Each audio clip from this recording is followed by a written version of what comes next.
도 등 전국이 오늘보다 높겠습니다. KBS 제1라디오 5시 뉴스를 마칩니다.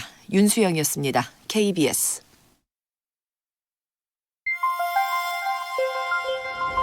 대한민국 중심 채널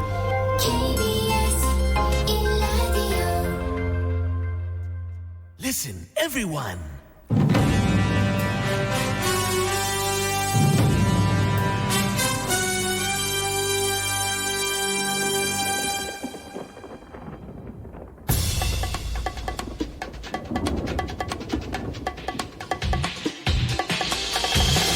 김용민 라이브.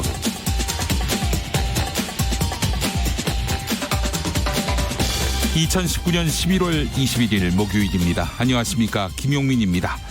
야당 대표의 저항권 행사는 다소 과도해도 포용돼야 한다고 생각합니다. 황교안 자유한국당 대표가 단식 농성을 벌이고 있는데요. 근데 신문들은 대체로 뜬금없다, 명분이 없다, 구태의연하다 이런 비판을 내놓고 있습니다. 물론 그 명분에 공감하지 않을 수 없다는 사설을 낸 신문도 있죠. 일면에 두터운 방한복을 입은 황 대표의 단식 농성 사진을 실은 신문 조선일보가 그렇습니다. 그런데 황교안 대표가 일본의 경제 도발로 촉발된 우리 정부의 지소미아 종료 결정을 철회하라고 요구하고 있습니다. 이 역시 단식 투쟁의 이유로 삼고 있는데요. 갑질대장 박찬주 씨 영입만큼 황당합니다. 주장도 이해하기 쉽지 않지만 그 주장을 관철하기 위해서 단식 투쟁이라는 수단까지 활용하고 있으니 당내에서도 염려하는 목소리가 나옵니다. 일본의 이익을 대변하는 모양새가 된 단식 투쟁. 부디 건강은 지키시고 하시기 바라겠습니다. 당신의 저녁은 아침보다 똑똑하다. 여기는 김용민 라이브입니다. 대한민국에서 가장 겸손한 스피커, 여러분은 지금 KBS 1라디오를 듣고 계십니다. 5시부터 7시까지는 용수처입니다. 용수처. 네, 용수처장 김용민과 함께 하시죠. 네. 유튜브에서 KBS 1라디오 검색하시면 영상으로 KBS 1라디오의 새 스튜디오 용수처 모습을 보실 수 있겠습니다. 네, 오늘도 안정적이고 깔끔한 진행으로 7시까지 달려볼까요? 네. 아니, 아직 안 오셨어요? 어서 KBS 1라디오 김용민 라이브로 오시기 바라겠습니다.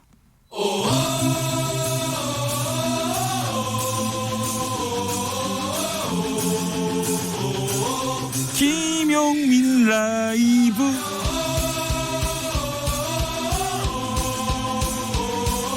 매일 오후 5시 5분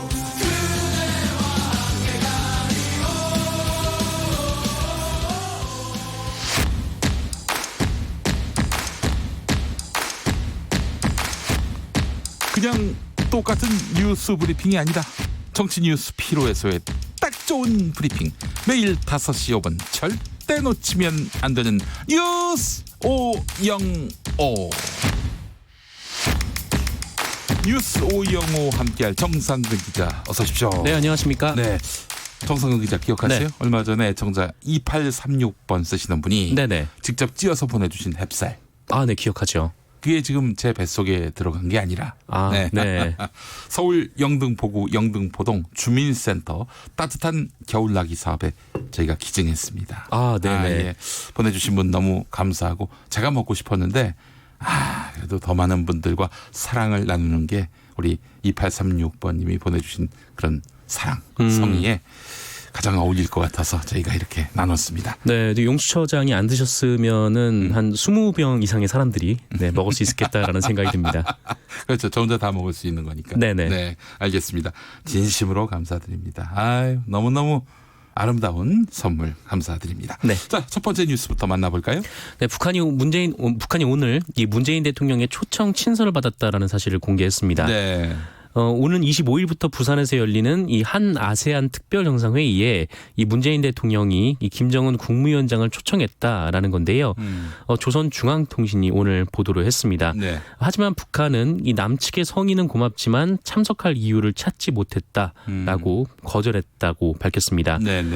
조선중앙통신은 이 모든 일에는 때와 장소가 있는 법이다라는 이 제목의 기사를 통해서 지난 5일에 이 문재인 대통령이 김정은 위원장에게 특별 정상회의를 이 참석해 줄 것을 간절히 초청하는 친서를 정중히 보내왔다라면서 이와 같이 밝혔는데요. 네.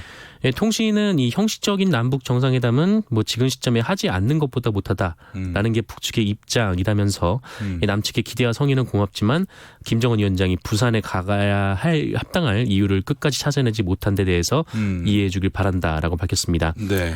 예, 아울러 이 남북 관계를 풀기 위한 이 새로운 계기 그리고 여건을 만들어 보려는 뭐 문재인 대통령의 고뇌와 번민도 충분히 이해한다라면서 친서를 보낸 후에도 몇 차례나 이 김정은 위원장이 못 온다면 특사라도 방문해 달라고 요청했다고 언급을 했습니다. 네. 네. 아, 참 어떻게 해야 북한의 얼어붙은 마음을 녹일 수 있을지 답이 잘 보이지 않네요. 근데 뭐 그럼에도 불구하고 이 과거보다는 이 북한의 기사 투가 조금 누그러진 듯한 그렇죠. 모습은 한풀 꺾인 있습니다. 듯한 느낌이 듭니다. 네, 예. 대통령에 대해서 예우하기도 하고 말이죠. 네. 그렇습니다. 뭐 입장을 이해할 수 있다 이런 뉘앙스의 말도 하고 말이죠. 네. 조금만 더 노력하면 되는 건지 아니면 근본적인 어떤 해법을 우리가 마련해야 하는 것인지 애매하긴 합니다만은. 네. 그러니까 남북 관계를 위해서 남측이 미국의 사정도 헤아릴 필요가 있겠지만은 좀 뭔가 과감한 그런 대안 마련을 제시함으로써 네. 북측으로 하여금 대화의 장으로 나올 수 있게 그렇게 할 필요가 있지 않겠나 하는 생각도 들고 말이죠. 네, 북측도 좀 열린 마음으로 예. 대해줬으면 좋겠습니다. 알겠습니다. 조국 전 법무부 장관이 검찰에 2차 소환됐습니다. 네, 그 일주일 만에 2차 소환이 됐습니다. 네네. 이 소환 조사는 오늘 오전 9시 30분부터 시작된 것으로 보이는데요. 네. 이번에도 비공개 소환이 됐고요. 검찰청사 지하 주차장을 통해서 조국 전 장관은 조사실로 들어갔습니다. 네. 조국 전 장관은 오늘도 이 진술 거부권을 행사한다는 방침으로 알려졌고 네. 뭐 실제로 행사하고 있는 것으로 지금 보이고 있습니다. 이 때문에 조사가 길어질 것 같지는 않고요. 어쨌든 지난 14일에도 모든 질문에 답변을 거부하고 조서 열람을 마친 뒤 8시간 만에 돌아간 바가 있습니다. 네. 이 한편 검찰은 비위 혐의 당사자로 이 청와대 감찰 대상에서 석연치 않게 제외됐다는 의혹을 받고 있는 유재수 전 부산시 경제부시장도 오늘 소환을 했습니다. 네. 유재수 씨가 이제 청와대 민정비서관실에서 일을 했었어요. 네네. 네. 그래서 이 청와대 특별감찰반의 감찰 중단 의혹을 사고 있는 상황인데, 예. 이거 조국 전 장관 수사와 연관돼서 또 수사가 이루어지고 있는 것 같습니다. 그렇습니다. 관련해서 유재수 씨가 부산시를 또 그만뒀고요. 예, 알겠습니다. 그 조국 전 법무부 장관 가족 수사할 때 윤석열 검찰총장을 배제하고 수사해야 한다 이런 제안을 했다가 검찰로부터 강한 반발을 샀던 김호수 법무부 차관. 네네. 이분도 검찰이 수사한다는 얘기가 있어요. 네, 뭐 그런 얘기도 있었습니다. 그래요. 조국 전 장관에 대한 수사. 뭐 잘못했다면 수사해야죠. 네, 처벌할 필요가 있다면 또 처벌을 해야 되겠지만은 모든 수사를 다 이렇게 했으면 얼마나 좋을까 하는 생각이 듭니다. 네, 또 검찰을 건드리면 수사를 한다라는 그런 생각도 좀 느껴지기도 하고요. 까불지 마라 이런 사인은 설마 아니겠죠? 우리 검찰에 대해서 뭐 개혁을 시도한다든지 이러면은 재미없다 이런 시그널은 아니기라 믿겠습니다. 아니길 바랍니다. 네, 아니기를 바라는 마음입니다. 예, 스티브 비건 미국 국무부 부장관 지명자도 우리 방위비 분담금 인상을 주장했다는 소식이네요. 네, 익숙한 이름인데 네, 승진했습니다. 이 미 국무부 부장관으로 지명이 됐는데 청문회가 관련해서 오늘 열렸습니다. 네. 이 국무부 부장관 인사청문회에서는 이 한미 방위비 분담금 협상과 관련해서 질문이 나왔는데요. 이에 대해서 스티븐 비건 그 부장관 지명자는 한국이 중요한 동맹이지만 무임승차가 된다는 의미는 아니다라고 말을 했습니다. 뭐 부장관 지명자로서 방위비 압박 대열에 가세한 것으로 풀이되는데 비건 지명자는 우리와 한국은 터프한 그러니까 거친 방위비 분담금 협상을 하고 있다고 덧붙이기도 했습니다. 다만 이 마크 에스퍼 미국 국방부 장관과는 다르게 이 주한미군을 계속 주둔해야 한다고 보느냐라고 묻자 이에 대해서는 그렇다라고 답을 했습니다. 그래요. 그 북한에 대한 메시지도 낸 걸로 알고 있어요. 네, 이 비건 지명자는 자신이 부장관으로 인준을 받을 경우 이 비핵화 협상의 북한 측 카운터파트는 최선희 북한 외무성 제1부상이 될 것이다 라면서 이 최선희 제1부상에게 의미 있는 협상 관여를 촉구하기도 했습니다. 네. 현재 비건 지명자의 공식 카운터파트는 이 김명길 그 북한 외무성 순회대사인데 두 사람은 지난달 5일 이 스웨덴 스톡홀름에서 열린 실무협상 테이블에서 마주한 바가 있습니다. 네. 하지만 협상이 제대로 재개되지 못하자 이 비건 지명자가 자신이 이제 승진했다면서 북한에서도 이 카운터파트의 격상을 공개적으로 요구하고 나선 겁니다. 네. 이에 따라서 이 비건 지명자의 부장관 인준을 계기로 이 북미 간 비핵화 협상 재개를 위한 뭐 돌파구가 추가로 마련이 될지 좀 관심이 쏠리고 있는 상황이고 또 북한의 반응도 주목이 되는데요. 한편 이 러시아를 방문 중인 최선희 제1부상은 이에 앞서서 이 미국 쪽에 전할 메시지가 있느냐라는 질문에 메시지는 없고 이 핵 문제 논의는 협상 테이블에서 내려졌다라고 생각한다 라면서 미국이 협상하려면 대북 적대 정책을 철회해야 한다라고 촉구했습니다. 예, 지금 드러나기로는 평행선을 긋는 것 같습니다. 피차 간에 북미 간에 문 밑에서 뭔가 대화가 있겠죠? 네, 뭐 그랬으면 좋겠는데 그 협상 마감 시한으로 이 김정은 위원장이 올 올해 연말을 말을 얘기했어요. 얘기를 한 바가 있기 때문에 네. 그 전에는 좀 이루어졌으면 좋겠습니다. 대화가 만약에 진척되는 와중에 연말이 오면 그때는 음력 연말로 연장을 하면 어떨까? 음력 연말로, 네, 설로, 설로. 네, 그렇죠. 1월 말까지는 그렇게 해서 연장할 수 있으니까. 예. 대화 시작 시점을 연말로 하면 어떨까요? 예. 네. 한번 했던 유머를 다시 주워 먹으면 안 됩니다. 뭐라도 좀 해고 집에 가야 될 것 같아서. 그래요? 네. 알겠습니다. 너무 좀 없어 보여가지고 안타까웠습니다. 그랬나요? 네. 예, 알겠습니다. 자, 정부가 일본의 태도 변화가 없을 때는 지소미아를 종료하겠다는 방침을 재확인했는데, 자, 토요일 0시, 네. 토요일 0시죠? 토요일 0시입니다. 네. 이런 가운데 황교안 대표는 제가 모두에서도 얘기했습니다마는 지소미아 종료를 재차 반대하고 나섰어요. 네, 이 단식 이틀째를 맞은 황교안 자유한국당 대표는 오늘 청와대 앞에서 열린 이 현장 최고위원회를 통해서 이 지소미아 종료를 재차 반대했습니다. 이 황교안 대표는 단식을 푸는 조건 중 하나로 이 지소미아 연장을 주장을 한 바가 있는데요. 이 황교안 대표는 이 나라를 망가뜨리고 있는 문재인 정권이 이 한일 군사정보보호협정을 종료시키려고 하는 날짜가 눈앞에 다가오면서 이 국가 위기가 너무 걱정이 돼서 투쟁을 더 이상 늦출 수가 없었다라면서 이 지소미아는 한일 문제를 넘어서 한미 문제라고 주장을 했습니다. 네. 그러면서 이 본인이 총리 시절 이 미국이 한일 군사정보보호협정을 얼마나 중시하는지 봤다라고 얘기를 했고요. 일본이 우리나라를 이 백색 국가에서 제외한 것은 명백히 부당한 일이지만 뭐 이를 빌미로 한일 군사정보 보호협정을 종료하는 것은 자해 행위이자 국익 훼손 행위다라고 주장을 했습니다. 네. 일본과의 경제 분쟁이 시작됐을 때 국가 위기가 너무 걱정된다라고 말씀하신 분들 많았어요. 네, 그렇습니다. 우리가 큰 그 곤경에 처할 것이다 이렇게 말씀하시는 분들이 그랬는데 어떻게 됐습니까 지금? 일본이 큰 공경에 처했죠. 일본이 네. 도리어 큰 낭패를 보게 된 상황 아니겠어요? 네네. 예, 그래요. 그 국가 위기에 대한 그런 걱정이 매우 큰 것 같은데 글쎄요. 명분은 우리한테 있다면은 글쎄요. 한 번 더 지소미아 관련해서 우리가 일본에게 단호한 모습을 보여줄 필요가 있지 않겠는가 하는 생각도 들고요. 예. 네, 그렇습니다. 그리고 총리 시절에 미국이 한일 군사정보보호협정을 얼마나 중시하는지 봤다라고 했는데 당시 한민국 국방부 장관은 이거는 미국과 전혀 관계가 없다. 네. 이거는 온전히 북한의 핵 개발과 관련된 것이다. 그런 차원에서 얘기를 했는데 한민구 장관이 뭘 모르고 한 소린가요? 뭐 두 사람 중 한 명이 거짓말을 한 셈이 됐네요. 네. 그래요. 총리 시절 그때가 바로 그랬습니다. 황교안 총리 시절에 이제 지소미아가 맺어졌는데 네네. 그 국민들에게 잘 알려지지도 않은 가운데 전격적으로 이루어진 합의여서 협정이어서 많은 분들이 의아했습니다. 네, 예. 그랬었습니다. 근데 이제 본인 입으로 이 미국이 개입된 일이다라고 이제 와서 얘기를 하고 있네요. 네. 알겠습니다. 황교안 대표 주장을 심상정 정의당 대표가 비판하고 나섰다고요?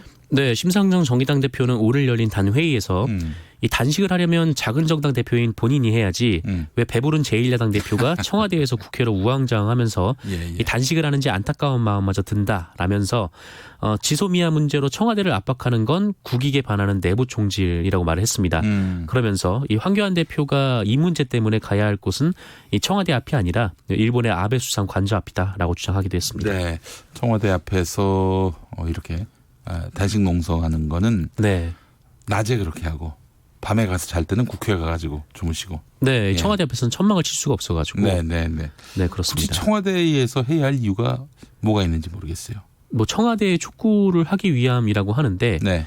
사실 뭐 요구 사항 중에 이제 그 패스트트랙 관련해서는 이제 국회에서 좀 해결을 해야 될 문제이기도 네, 하고요. 네, 그렇죠. 이 지소미아는 좀 일본 측과 좀 얘기를 해야 될 문제인데, 네, 국회에서 해야 마땅하지 않겠는가. 지금 저 패스트트랙 건도 있고요. 그 네. 패스트트랙에는 이제 선거법 그리고 공수처법 이 문제와 관련해서 반대를 하려면은 국회에서 해야지.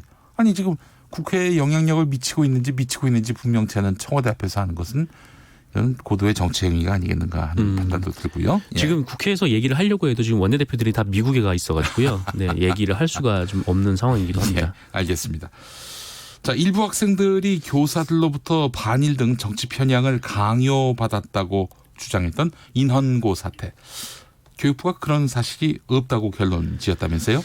네, 이 서울시 교육청이 교사로부터 이 정치적으로 편향된 생각을 반복해서 강요받았다라는 일부 인원고 학생의 주장은 사실이 아니다라고 결론을 내렸습니다. 그동안 뭐 조선일보를 비롯한 보수 언론이 와 이건 뭐 진짜 학생들한테 좌경 교육을 한다. 네네. 여기에 또 학생들이 분개해서 들고 일어났다. 이런 식으로 보도했잖아요 그동안. 네, 그랬었죠. 그런데 이 교육청이 이 지난달 22일부터 이달 20일까지 그 인원고 현장 조사를 마치고 오늘 특별 장학 결과를 발표를 했는데요. 이 교육청은 뭐 학생들이 보기에 뭐 일부 부적절한 이 교사의 발언은 있었다라면서도 이 맥락을 고려하면 법적, 행정적으로 징계할 대상은 아니라고 판단했다라고 밝혔습니다. 예. 특히 뭐 특정 정치 사상을 지속, 반복, 강압적으로 주입했다고 볼 수는 없었다라면서 사회 통념의 경계선 위에 있는 수준이었고 일부 부적절한 발언에 대해서는 사과하는 등 해결하려는 노력도 있었다라고 설명을 했습니다. 네.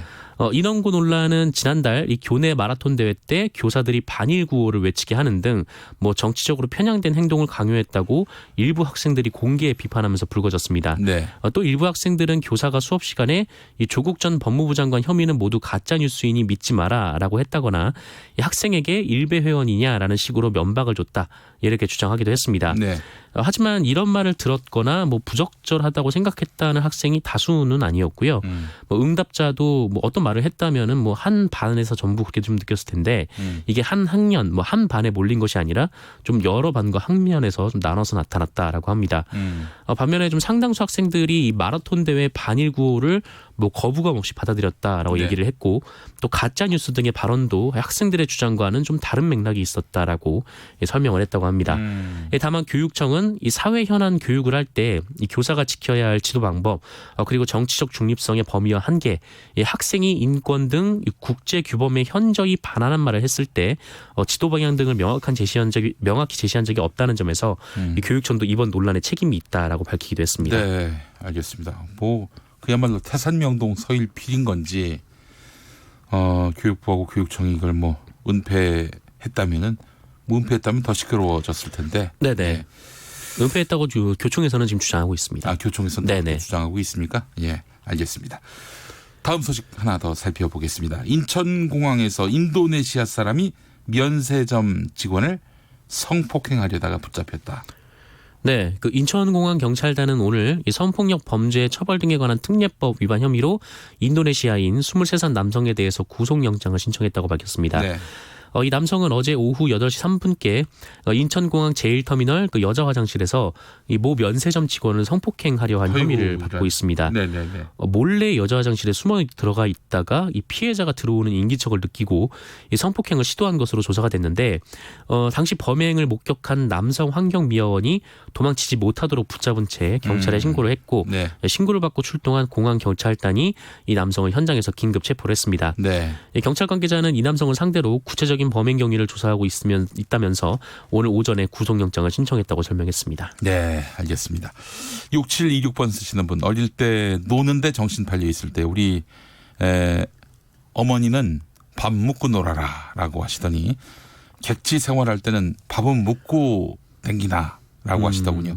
황 대표님 다 묻고 살자고 하는 건데 밥도 묵어가면서 하세요. 네, 가족들이 걱정합니다라고 말씀해 주셨습니다. 네, 자, 정상근 기자님 오늘 말씀 잘 들었습니다. 고맙습니다. 네, 김용민 라이브 함께하고 계십니다. 교통정보센터 다녀오겠습니다. 오수미 씨. 네, 이 시각 교통정보입니다. 서울 도심 국가인권위에서는 집회가 끝난 후에 행진이 시작됐습니다. 이 때문에 3일대로 명동성당 사거리에서 을지로 2가 쪽으로 하위 2개 차로가 부분 통제되고 있으니까 주변 도로 지나시는 분들은 참고하셔야겠습니다. 이 밖에 고속도로에서는 경부고속도로 부산 방면으로 영락 1차로와 3차로에서 승용차 사고가 났는데요. 지장을 받아 부산 요금소부터 밀리고 있습니다. 남해 제2고속도로 지선 김해 방면은 서부산 부근 4차로와 갓길에 걸쳐 고장난 대형 화물차가 정차해 있으니까 잘 살펴 지나셔야겠고요.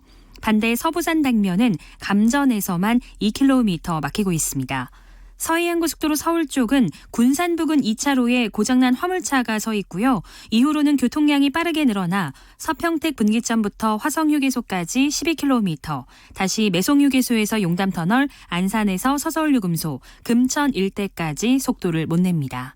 지금까지 KBS 교통정보센터였습니다.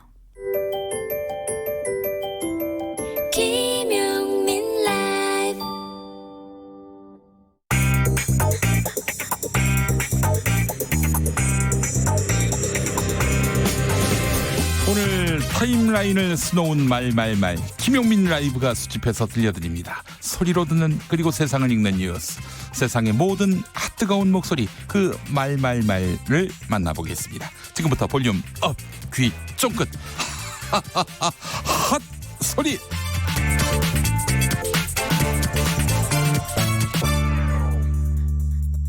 황교안 자유한국당 대표의 단식 이틀째를 맞았습니다. 단식의 명분에 대해서 당 안팎으로 여러 의견들이 나오고 있는 가운데 내년 총선 불출마를 선언하면서 당 해체 수준의 쇄신을 제안했던 쇄신론의 기수 김세연 의원이 입을 열었습니다. 김세연 의원 불출마 당시 자유한국당을 좀비 같은 존재다. 당 존재 자체가 역사의 민폐다. 이런 발언을 했지요. 좀비, 민폐 이런 표현을 쓴 것에 대해서 자유한국당이 이대로 버티는 것보다는 새로 태어나는 것이 낫겠다는 의미에서 그렇게 말했다고 말했습니다. KBS 1라디오 김경래의 최강시사 인터뷰 일부 들어보시죠. 네, 먼저 좀비라는 표현에 대해서 거부감이 상당히 많으신 걸로 알고 있습니다만 네. 제가 처음 쓴 표현이 아니라 여러 사설 칼럼에서 계속 쓰여왔던 것이고 사석에서도 많이 쓰이고 있는 표현들이고요. 네. 그리고 역사의 민폐라는 표현은 사실 제가 이렇게 불출마 선언하면서 그냥 일상적인 어휘로만 그 뜻을 밝힐 경우에는 심각한 문제의식이 제대로 전달되지 않을 수 있다고 판단했기 때문에 역사의 민폐라는 표현은 제가 이 자유한국당이 지금 위치에 서서 새로운 건강한 보수정당의 출현을 가로막고 있는 이런 상태가 지속된다면은 네. 궁극적으로 새 양날개로 날아야 되는 대한민국이 추락하는 그 원인 제공을 할 수 있기 때문에 그런 차원에서 이대로 버티는 것보다는 새로 태어나는 것이 낫다는 의미에서 말씀을 그렇게 드렸습니다. 김용민 라이브. 미국이 주한미군 방위비 분담금 증액을 놓고 압박을 이어가고 있습니다. 연내 협상 타결이 목표인데 한미 간의 다음 회의 일정도 불확실합니다. 이런 배경에는 도널드 트럼프 미국 대통령이 지난 대선 공약으로 방위비를 내걸면서 엄청난 압박을 가한 탓이라는 관측이 나오고 있는데요. 이런 가운데 박원곤 한동대 국제지역학과 교수는 트럼프 대통령이 주한미군과 주일미군에 대해서 부정적인 생각을 갖고 있다. 트럼프의 불예측성, 즉흥적인 어떤 정책들이 이루어질 가능성도 배제할 수 없는 상황이다. 이렇게 말했습니다. 그러니까 주한미군 철수 결정을 내릴 수도 있다. 이런 말이죠. YTN 라디오 노영희의 출발 새아침 인터뷰 들어보시죠.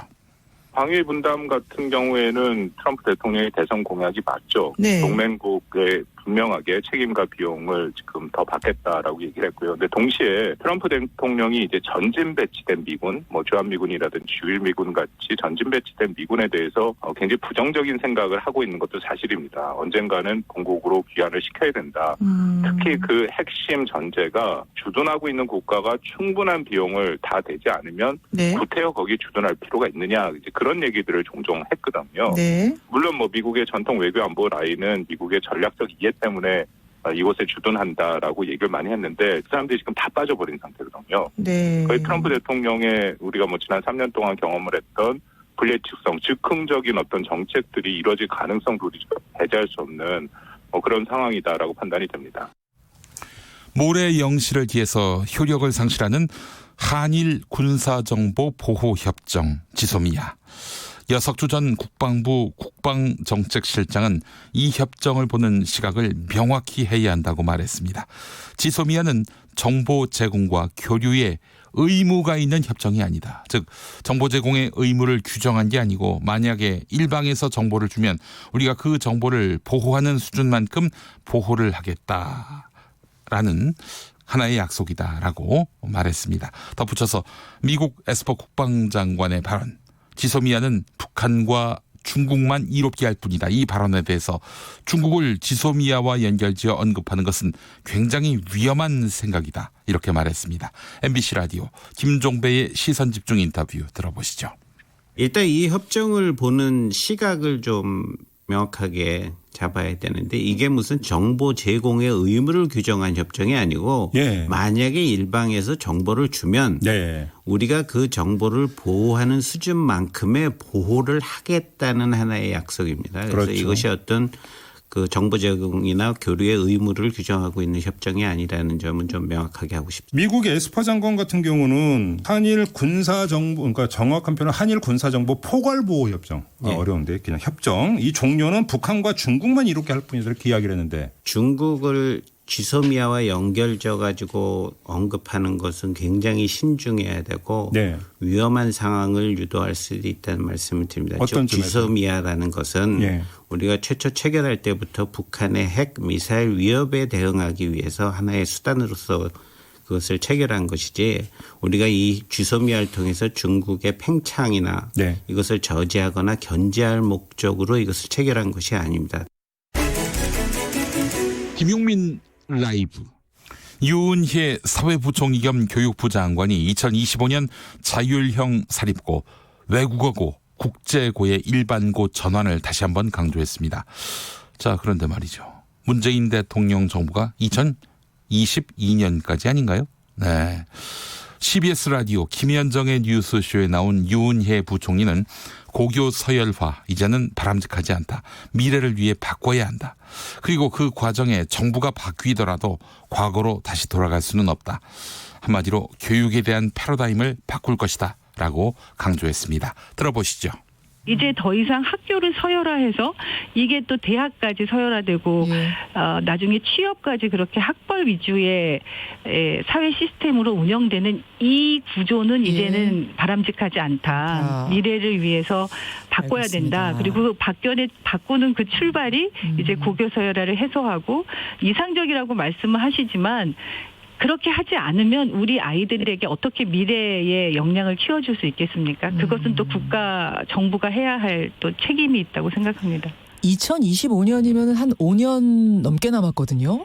그래서 결국은 그 시간 안에 대선도 치룰 것이고 그럼 또 정부가 어떻게 될지 모르고 이거 또 바뀔 거야 이런 얘기들 하시는데 어떻게 생각하세요? 저희가 이제 시행령이 개정되고 교육과정이 개편이 됩니다. 22년도에는 이제 고교 학점제가 적용되는 교육과정 개편들이 지금부터 준비돼서 개편이 되게 됩니다. 그래서 이런 개편되는 교육과정이 정부가 바뀐다고 해서 아무 준비도 없이 역행해서 과거로 돌아갈 수는 없다.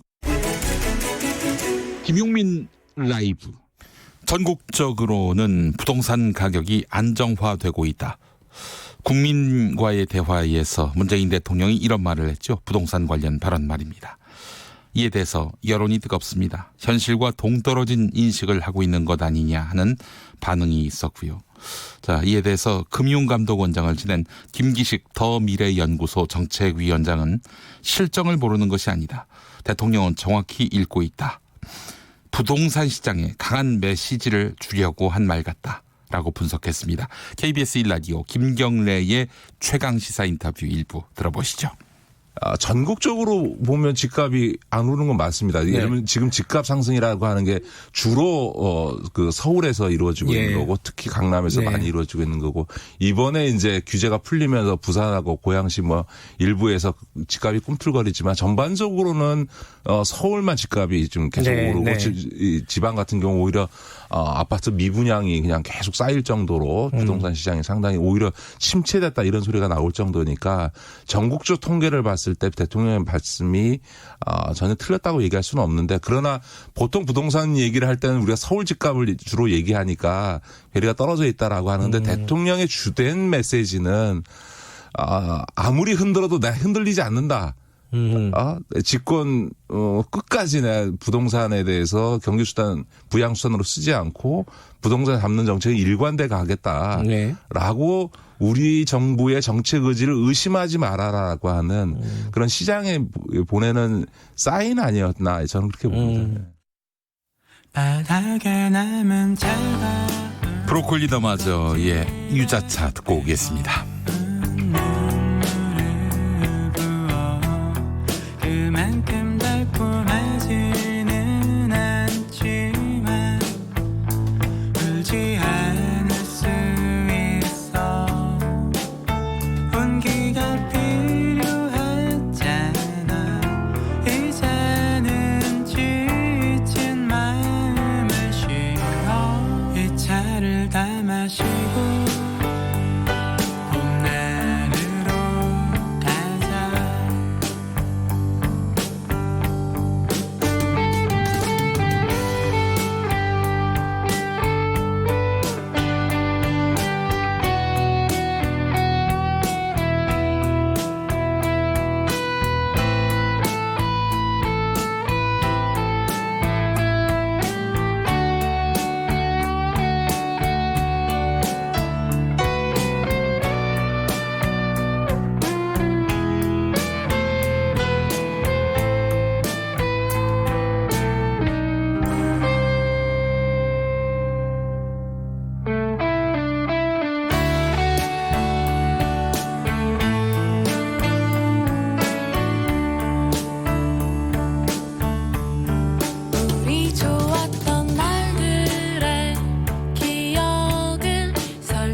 이 차를 다 마시고 봄나루로 가자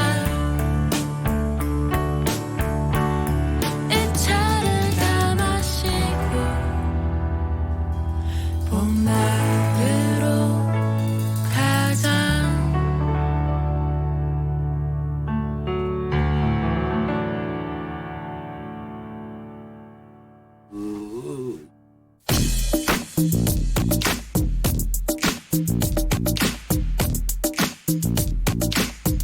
속 인터뷰.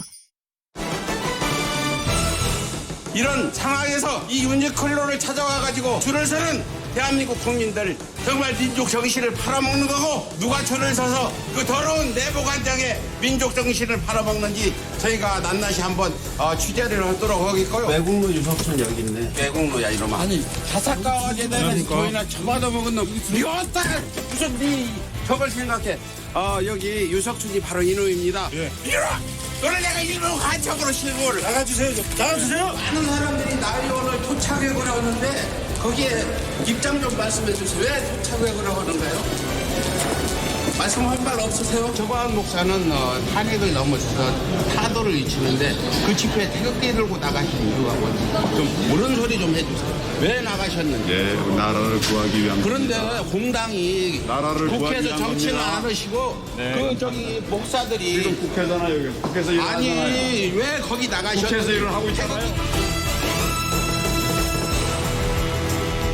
귀에 쏙 마음에 쏙쏙쏙쏙 인터뷰 시간입니다.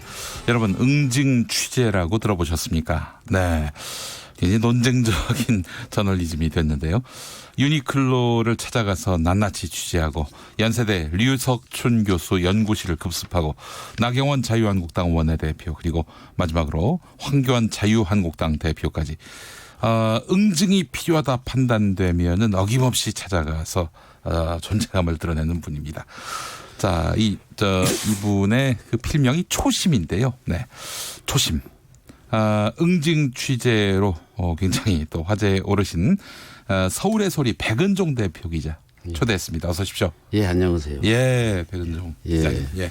중절모를 쓰시고. 예. 시청자 여러분 안녕하십니까. 예. 응징 언론 서울의 소리 백은종 기자입니다. 네, 알겠습니다. 예.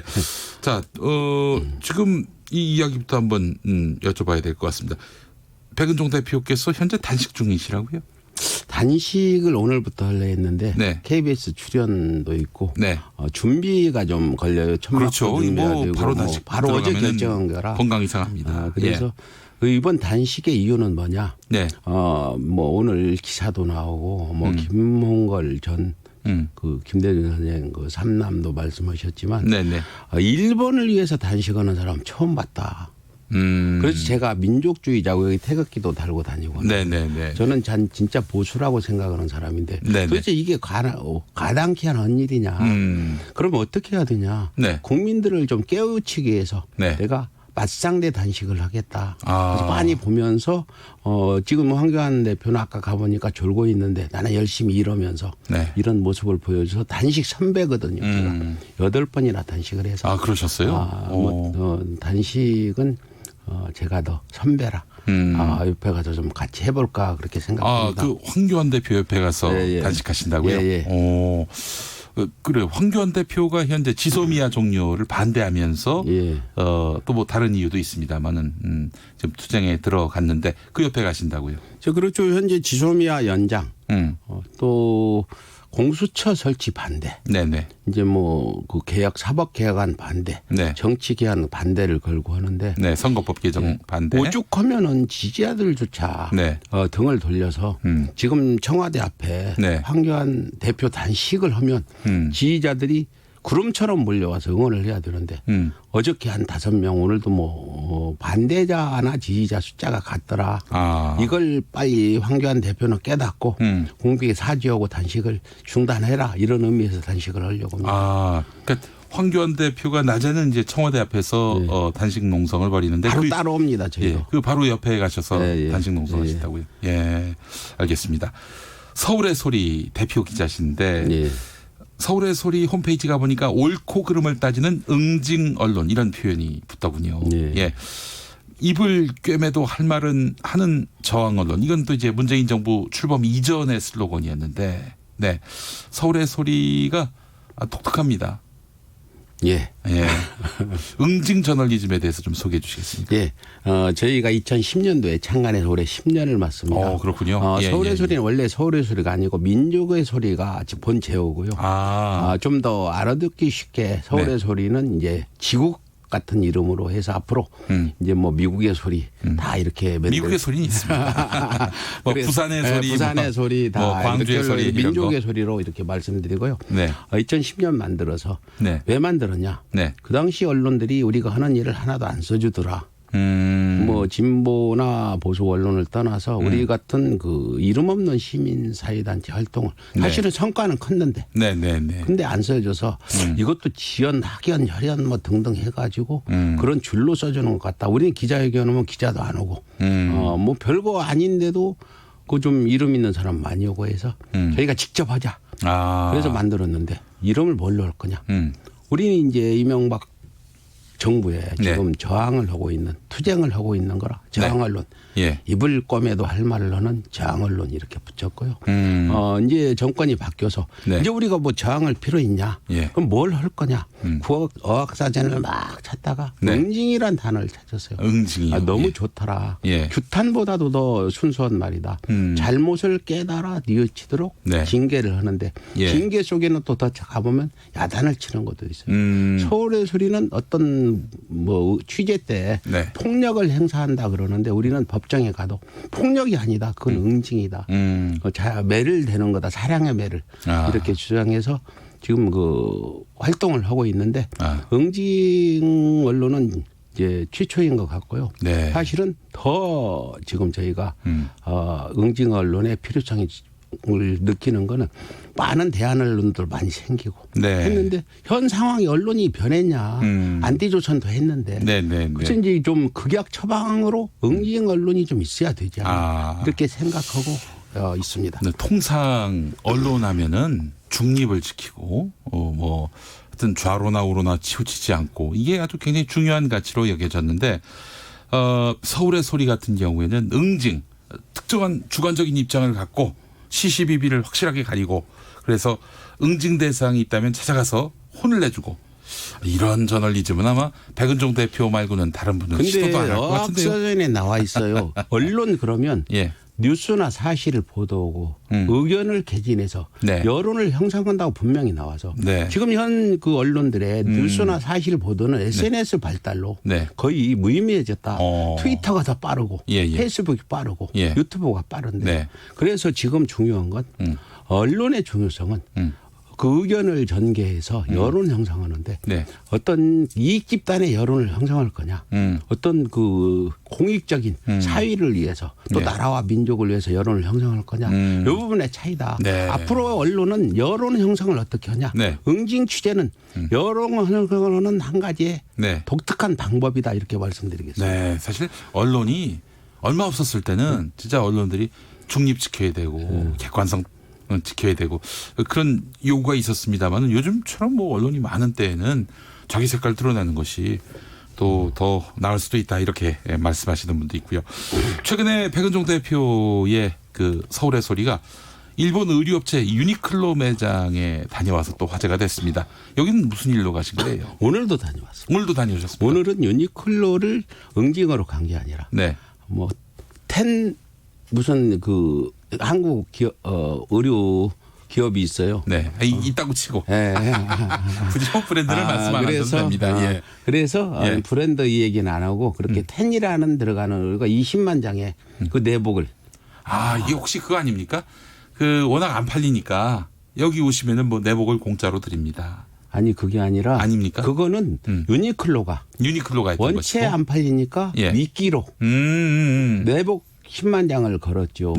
제가 그걸 보면서 차라리 유니클로 가서 돈 주고 사는 건 민족의 자긍심을 지키는 건데. 사실 그런 면이 있습니다. 그 내복을 준다는 거는 야 공짜로 주는데 너희가 이거 안 받고 백이겠냐? 이런 심사가 개입돼 있는 것 같아요. 그래서 저는 정말 그 아니다 이건 차라리 돈 주고 사는 사람보다 그거 얻으러 가는 사람이 나는 더 민족 자긍심을 짓밟아버리는 거다. 유니클로야 뭐 그럴 수 있다 하더라도 그거를 뭐 준다고 또 받으러 가는 오늘도 사람들 문제다. 대서특별해서 줄 서고 막 한다 해서 제가 오늘은 그 한국 그 텐자 들어가는 기업에 가서 정말 옷도 샀어요. 그리고 내복도 가져오고 그러면서 앞으로 잘 하십시오. 응징 취재 반대가 영웅 취재입니다. 앞으로 서울의 소리는 응징 취재 플러스 영웅 취재를 많이 해서 그 한국 텐 거기는 그 말하자면은 20만 장을 거기 저 유니클로 가지 마시고 여기로 와라. 국산 제품이고. 그래서 거기 가서 취재하고 옆에 또 유니클로 있어서 야단 좀 치고 그러고 왔습니다.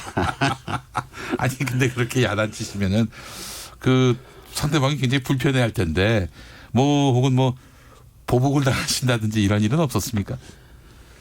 저는 이제 이거 하면서 그 어떤 고소 같은 걸 환영해요. 왜 고소도 당하셨겠죠. 고소도 지금 현재도 10여 건 이상 당해서 진행 중인데 저는 고소를 즐기고 고소해서 재판장에 가서 스트레스를 푼다는 생각이기 때문에 이걸 하고 지금 끝난 고소. 아니 재판장 가서 어떻게 스트레스를 풉니까? 검사한테 막 야단치고. 아니 내가 옳은 일을 하는데. 응징 재판을 하시는 거군요. 그렇죠. 근데 그분들도 많이 잘 봐줘요. 35번의 재판이 끝났고 10건이 걸려 있는데 저는 매달 한 번 정도는 재판을 했다고 보면 됩니다. 10년 동안. 그렇게 해왔는데 지금도 그 고발한 사람들은 이제 자유한국당의 국회의원 김성태 의원, 장재원 의원, 심재철 의원, 정유섭 의원이 있고. 야, 이분들도 다 가셔서 응징 취재를 하신 겁니까? 그렇죠. 응징 취재도 별로 하지도 않았는데 네. 해서 좀 빨리 기소를 해서 사건이 넘어가면 좋겠는데 몇 개월째 미뤄지고 있고 또 반일 종족주의를 쓴 저는 매국노 행위를 하는 사람들은 사람으로 취급을 안 해서 존칭을 안 붙여줘요. 예. 매국노라고 하는 이용훈, 이현우, 유석춘 그 저자들이 또 네. 고소를 하고 또 조옥순도 했고 네. 산케이 가서 또 그래요. 산케이 신문 가서 또. 예. 그래요. 그렇게 또 매국노로 보신다 이 말씀인데 그래요. 그분들 뭐라고 하십니까? 이렇게 막 야단치면. 뻔뻔해요. 내가 많은 사람들을 제가 이제 그 70여 년 가까이 살면서 네네. 대부분 대한민국 사람들은 또 서양 사람하고 달리 네. 뒤를 지면 얼굴이 붉어지고 고개를 숙이는데 예. 이자들은 가서 보면 정말 뻔뻔하더라. 그리고 이현우 같은 사람들은 오히려 고개 쳐들고 하는데 네. 어떻게 그럴 수가 있냐. 정말 양심의 가책도 받지 않는다. 네. 그 반일 종족주의나 이런 책들 보면 독도가 우리 땅 아니니까 포기해야 된다. 이런 내용이거든요. 네, 근거도 네, 네. 없는. 이런 걸 쓰고도 류석춘 그 교수 그 사람도 뻔뻔하게 연세에 대해서 끝까지 강의하겠다고. 나 같으면 그냥 부끄러워가지고 집으로 빨리 가서 교수 안 는다고 사퇴 내고 그렇게 있을 텐데. 네. 그걸 하는 사람 보면 그 어떤 정당치 못한 네. 온당치 못한 행동을 계속 지속적으로 하는 사람들은 그 사람들이 뻔뻔해지더라. 내가 응징 취재한 사람들 거의 다 뻔뻔하더라. 이렇게 네. 말씀드리겠습니다. 알겠습니다. 또 응원하시는 글도 많이 올라오는데 또 이렇게 보시는 분도 있습니다. 자꾸 이렇게 화내고 그러는데 이게 뭐 지나치게 너무 폭력적이고 무례한 취재 아니냐. 왜 야당만 공격하는가 이런 목소리도 사실 그거는 있습니다. 이미 우리가 예. 저항 언론을 만들고 예. 지금 제 페이스북에 가면 네. 서울의 소리는 예. 이명박근혜 잔존적폐를 응징하는데 목표가 있다. 분명히 밝혔고 예. 또 하나는 우리가 아니더라도 예. 뭐 민주당이나 다른 사람이면 엄청난 조선일보 같은 데서 잘 그렇게 보도를 하는데 네. 우리까지 거기에 끼어들 필요가 있냐 이런 건데 저희는 목표를 세우고 그 이명박근혜 잔존적폐 세력을 그 청산하는 데 있다. 네. 이렇게 해서 그 부분을 이해해 주시고요. 네. 저희가 서울의 소리가 좀 번창하면 나중에는 이제 오늘 진주에도 갔다 왔어요. 예, 사회적인 문제, 네. 진주 어떤 토가 그런 그 어떤 사람들을 네. 그 어떤 그 재산을 네. 강탈해 갔다는 것 때문에 아하. 어제도 갔다 왔는데 예. 아무튼 서울의 소리가 이제 좀 발전하면 네. 좀 범위를 넘어서서 예. 어느 곳이든지 찾아가겠습니다. 네, 발전 번창할 계획을 세워두고 계신데, 근데 지금 서울의 소리가 운영난을 겪고 있는 걸로 알고 있습니다. 예, 아니 근데 유튜브가 구독자 43만이에요. 어우 대단한 그런 서울의 소리인데, 아니 재정난에 시달리신 건 어떻게 뭐 소송 때문에 그렇습니까? 어떻습니까? 아니죠. 서울에서는 원래 가난했어요. 네. 제가 원래 돈하고는 관련이 없는 사람이지 저한테는 돈이 오질 않아요. 예.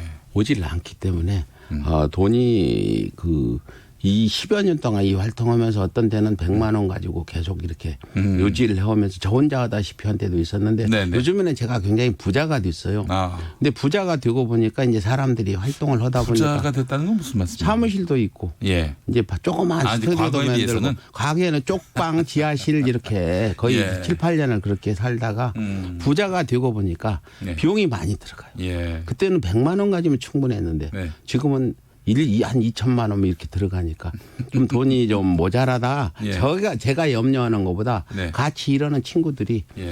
이래서는 안 되겠다. 예. 저는 뭐 어쩔 수 있냐. 되는 대로 가자 하는데 우리 같이 일하는 기자들이 네. 걱정을 많이 해서 예. 우리 김용민 선생님께서도 아시게 된 것 같아요.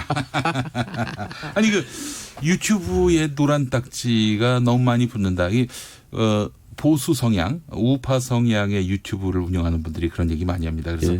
정부가 우회적으로 압력을 넣어가지고 구글 쪽에서 노란 딱지 붙이는 거 아니냐, 보수 쪽 유튜브에 대해서 어떻습니까? 서울의 소리는 어때요? 제가 그 얘기를 해서 나경원 원내대표가 신의 안수 신혜식과 함께 그걸 가서 그 국회에서 해서 바로 갔어요. 우리가 먼저 봐라 우리 거 이렇게 다 노란 딱지인데. 서울의 소리도 노란 딱지입니까? 서울의 소리는 지금 현재는 100% 노란 딱지가 일단 붙여 나와요. 그리고 검토를 해서 하나씩 풀어주는데 저는 환영해요. 이런 뭐 그쪽서 보면 우리가 편파 방송이고 우리가 보면 신의 안수나 이런 데 편파 방송이니까 모조리 노란 딱지로 돈을 주지 마라. 물귀신 작전으로 같이 죽자. 이렇게 생각을 하고. 알겠습니다. 유튜브의 그 서울의 소리도 다 노란 딱지가 붙는다. 다 뭐 요즘에는 다 붙는다니까요. 그래서 이제 조금 풀리는 거. 우리가 검토 신청하면은 어떤 토론회 같은 건 풀리고 그 정도로 되는데. 알겠습니다. 자, 앞으로 응징 취재 계속 하실 거죠?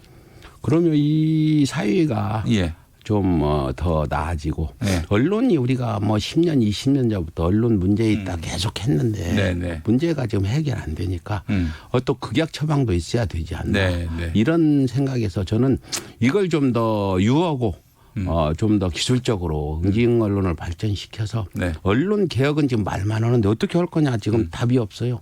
그래서 좀 저희가 응징 취재 부분을 좀 거부감이 덜 들도록 누구나 접근할 수 있도록 그렇게 제일 좋은 방법이 있습니다. 일본 아베 총리 한번 응징 그거는 취재하시죠. 지금 저희가 가려고 해요. 그 당시 돈이 없어 못 갔는데 돈은 마련해서 곧 갈 겁니다. 알겠습니다. 서울의 소리 백은종 대표 기자 응징 취재로 또 화제가 되고 있는 분인데요. 자, 오늘 또 초대했습니다. 말씀 잘 들었습니다. 감사합니다. 김용민 라이브 1부 마치겠습니다. 6시 5분 2부에서 다시 옵니다.